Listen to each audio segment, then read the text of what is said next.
He had a friend as well that was watching out the back to see. In a sleepy northern suburb, Kevin Erickson knows Calgary as home. Farthest thing from our mind was having a home invasion. The distinguishing sound of a gunshot, once you've heard one, it's, you know, you never forget what it sounds like.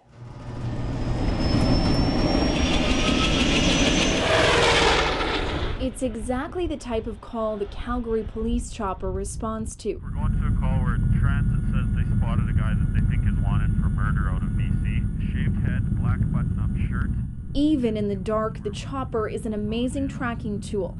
Constable Phil Hetger and pilot Steve Harmer use a camera with infrared technology, a massive spotlight that can search wide or zero in, and special eyewear. You can't see me now in the dark, but put on these night vision goggles and it's a different story.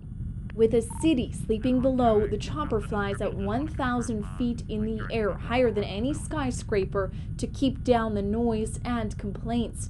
Last year, only 2. We used to get more. People know that when we're over their neighborhood late at night, we're doing it for a reason. There might be a gun or a knife involved. There might be somebody running through their yard.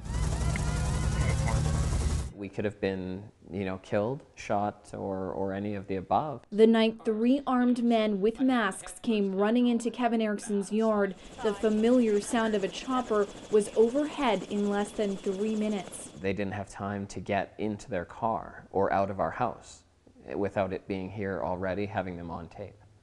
So, you know, it's lightning fast. This is the video from the Hawk. Inside the house, 3 men are tying up his roommate with duct tape, pointing a gun at his head and demanding money. Then they jump the fence, and as they get into the car, one fires a handgun at the house. The Hawk followed the car, and in minutes, 3 men were arrested and later convicted thanks to this video.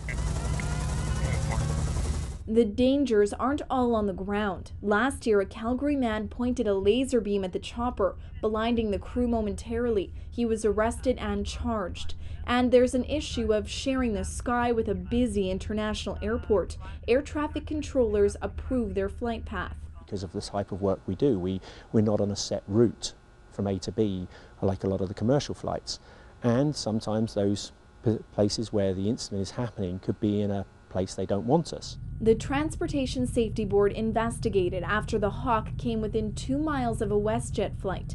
The flight shifted course, undetectable to the people on board. It's one of a dozen times the chopper's work has interfered with commercial flights in a 4-year period.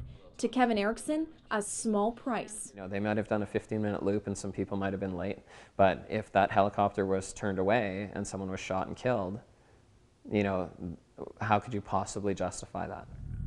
Last year, Calgary got a new traffic collision avoidance system, only required on large aircraft, showing their proximity to nearby flights. The people at the scene expect response as fast as possible. They want the police there now, not in 20 minutes. You can't put a price on the safety that it brings and the number of arrests that it makes. There's no comparison.